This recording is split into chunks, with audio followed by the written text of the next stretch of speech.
Hey, what's going on, gang? This is Nate on the Stone. Welcome back to my channel. And this week we are talking about whether we need to decrease the surplus population in order to save the planet.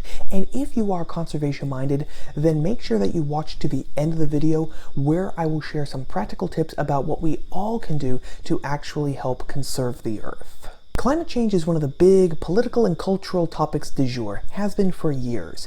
Since the 70s, scientists and experts have been telling us that climate change, whether that be global warming or global cooling, was going to cause serious problems not only for the planet, but for the entire human race.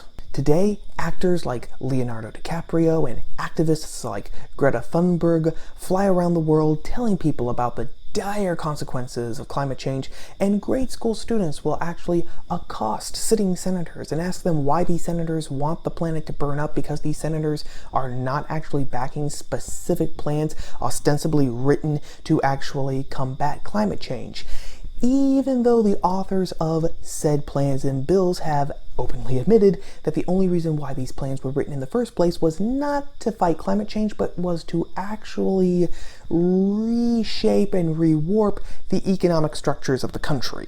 CNN even held an entire town hall where the Democratic presidential candidates were able to tell the American people, or at least the percentage of American people who still watch CNN, what their thoughts and positions were on climate change and what their administrations would do to fight it.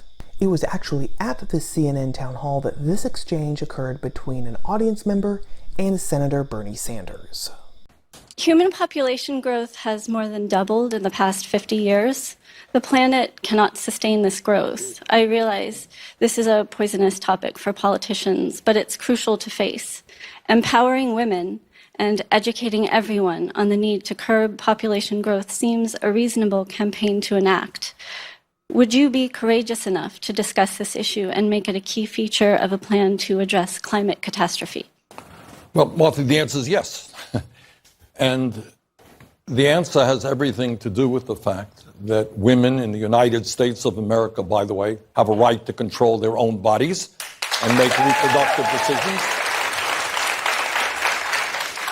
And the Mexico City Agreement, which denies American aid to those organizations around the world that allow women to have abortions or even get involved in birth control, to me is totally absurd.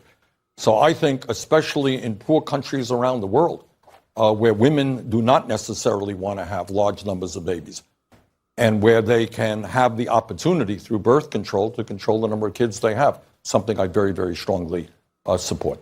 In plain, unadorned English, Bernie Sanders, candidate for the U.S. presidency, openly said that the U.S. needs to export abortions specifically to poor countries in order to keep the human population from becoming unsustainable and thus destroying the world. People on the right were outraged by his suggestion, but in all honesty, this idea has been lurking around for a while, and it all stems from the fact that the human race is growing. Most estimates say that there are approximately 7 billion people on planet Earth right now at this moment, with about 200,000 babies approximately born every day, which averages out to about 80 million new people every year. With these statistics, demographers say that by 2050, approximately 9 billion people will be living on the Earth. And that fact, many say, will bring about the end of the world! Now, why is that? Well, for one reason, what are we all going to eat? In a 2013 study published in the peer-reviewed journal PLOS ONE, yield trends are insufficient to double global crop production by 2050, Deepak Ray, Nathaniel Muller, Paul West, and Jonathan Foley argued that as the human population increases, food production is also going to have to increase, which just makes sense, right? But the conclusions they reached in that regard were not optimistic. They stated, quote, "By 2050, global agricultural production may need to be increased by 60 to 110% to meet these increasing demands. However, several recent studies indicate that yields may no longer be increasing in different regions of the globe. Yields are no longer improving on 24 to 39% of our most important cropland areas." The study said that maize, wheat, rice, and soybeans, the top 4 crops that provide approximately 43% of global dietary energy and approximately 40% of the daily protein supply, quote, were only increasing at 1.6, 1.0, 0.9, and 1.3% per year non-compounding rates respectively, which is less than the 2.4% per year rate required to double global production by 2050. At these rates, global production of these crops would increase by 67, 42, 38, and 55% respectively, which is far below what is needed to meet projected demands in 2050. Secondly, even if there was enough food, some people say that we would still be doomed because more people equals more carbon emissions, which equals more climate change. In a 2009 study, Reproduction and the Carbon Legacies of Individuals, Paul Murtaugh and Michael Schlacks made this basic premise. A person is responsible not only for his own carbon emissions, but for the carbon emissions of his descendants, according to how closely he is related to them. So, for example, I would not only be 100% responsible for all of my carbon emissions, but I would also be responsible for 50% of my children's carbon emissions and 25% of the carbon emissions of my grandchildren. This creates what Murtaugh and Schlacks term a carbon legacy for each person. Since the authors calculate that every child born actually adds more carbon emissions to the atmosphere, whether that's 56 tons for a child born in Bangladesh to 9,441 tons for a child born in the United States, the long and the short of it is this: the more children born, the more carbon emissions are going to be released into the air. The conclusion, obviously enough, is that the more children that are born, the faster the planet is going to burn. Murtaugh and Schlacks say, quote, "The potential savings from reduced reproduction are huge compared to the savings that can be achieved by changes in lifestyle.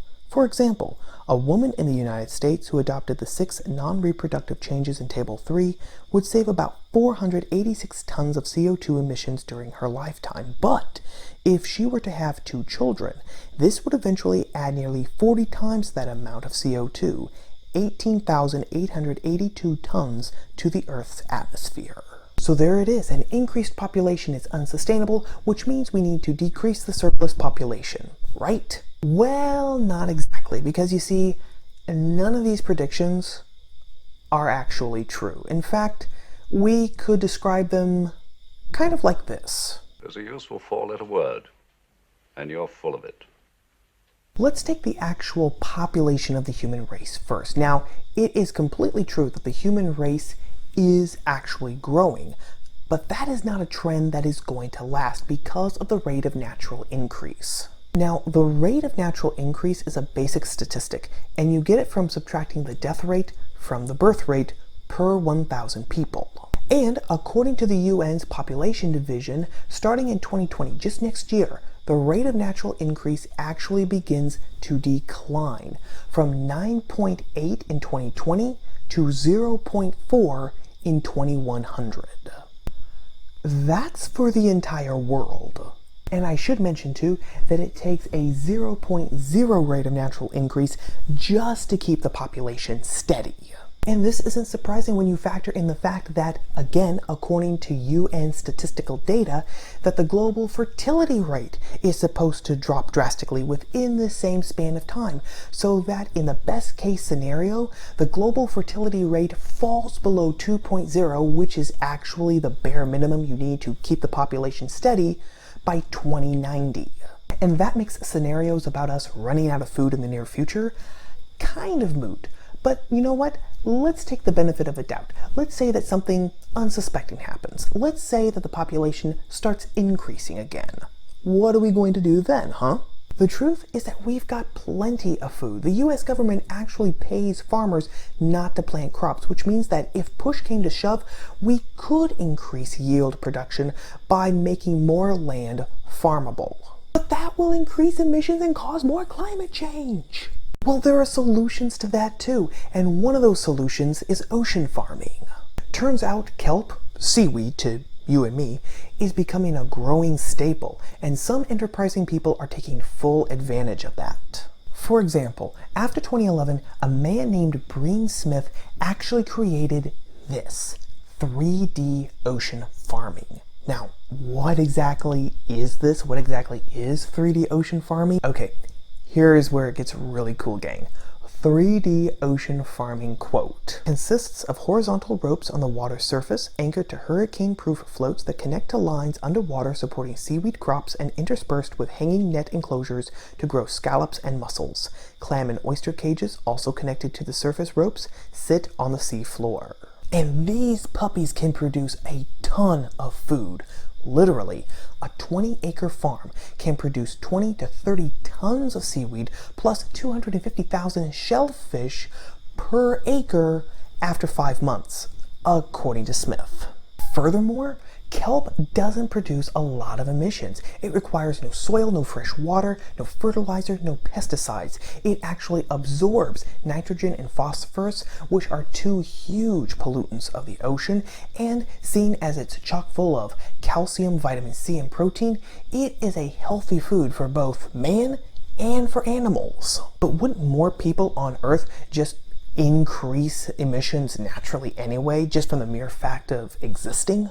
Not necessarily. One huge problem in studies like Murtaugh's and Schlax's is that they take the world as it is now and they assume that that's the way it's always going to be. There are going to be no changes, no innovations that would actually improve the world or fix a particular problem. The way things are now are the way that they are going to be forever and ever. Amen.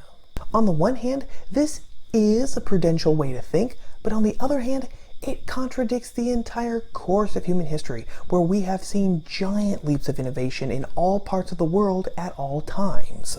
And sometimes these changes have happened damn fast. To give one example, Jules Verne wrote his science fiction novel From the Earth to the Moon in 1865. 104 years later, men were actually walking on the moon. We've made giant leaps of innovation before, and we can do it again. And it's not even as if this time we'd have to reinvent the wheel. We could, for example, utilize nuclear energy. Nuclear energy is clean, leaves a minute carbon footprint, and actually produces minimal waste. At the same time, it can be renewable and sustainable, not only because new and improved nuclear reactors actually produce more energy by utilizing uranium better, but also because it is becoming more and more possible and more economical to actually extract uranium from the ocean itself. Uranium that is replenished in the ocean.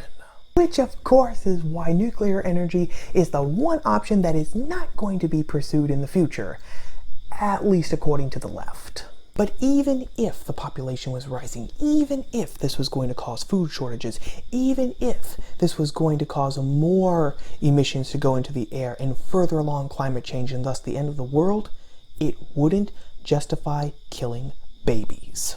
An unborn baby is a human person, and because a baby in or out of the womb is not guilty of any crime or any moral wrongdoing, they are innocent.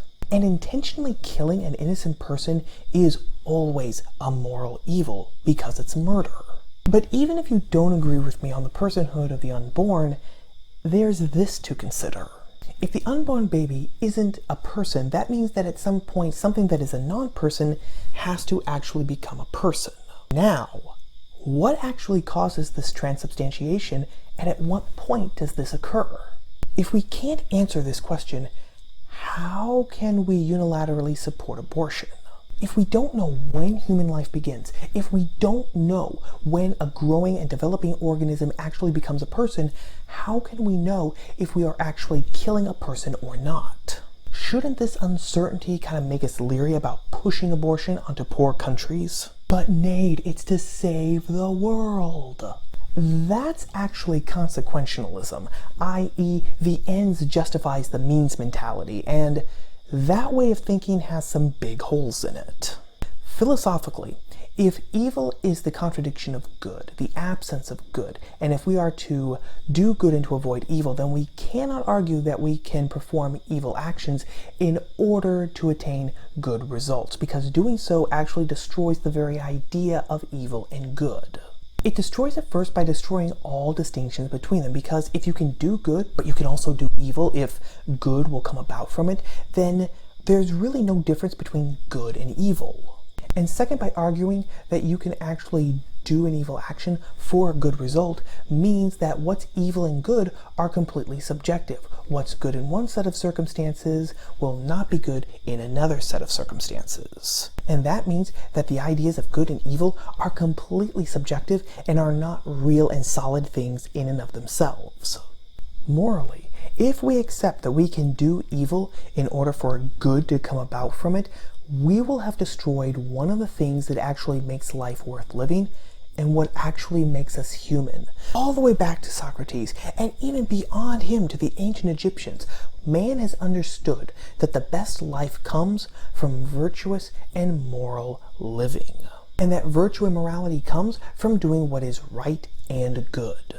Slipping off and chucking away that distinction might possibly save the human race, but it wouldn't be a human race worth saving. Practically, this opens up a Pandora's chest on what is and what isn't justified. For example, are we justified in burning down an apartment complex full of poor people and drug users and criminals because we know that if they all die, then life in the city will actually improve for everyone else because crime will have decreased? Are we justified in cheating on our spouse because we know that a change of scene will help us love them more? Or, to bring the whole thing back to population, would we be justified in actually forcibly sterilizing a percentage of women around the world to make absolutely sure that the human population could never become unstable? The environment is a good and necessary thing to preserve, and there are practical things that you and I can actually do to do our part in conserving the world. We can learn more about things like nuclear energy and 3D ocean farming and advocate for them. We can cut down on the food that we waste, a huge problem in the luxurious West. And we can encourage our family and friends to do the same thing. Or, since plastic straws are in the news again, and it's been estimated that 500 million plastic straws are dumped into the ocean every year from the US alone, we could actually invest in reusable straws. You can get a set of 6 reusable bamboo straws from bamboohome.com, link in the description, for $10.50. These are all practical things that we can do just this coming week. And yeah, I know, they're small things, they're insignificant, they probably won't make much of a difference. You know what also is insignificant and doesn't make much of a difference? A pinprick. But imagine 1,000 pinpricks put together. But what say you? What other practical ways can we conserve the earth without actually advocating for the genocide of one of its native species, namely us? As always, let me know your thoughts, your ideas, your opinions down in the comments section below. Well, that about wraps up everything for right now, gang. As always, if you liked the video, don't forget to show your support by giving it a like, leaving a comment, and sharing it with your friends on social media. And if you like videos about politics, the culture, and religion, but from a different POV, then don't forget to subscribe to the channel and ring the bell for notifications, so you'll always know when I drop new videos like this every Tuesday. As always, thank you for watching, for giving me a bit of your day. Thank you to everyone who has already subscribed to my channel. I appreciate you all. And I will talk to you all again here next week, gang, on top of the stone. Ciao.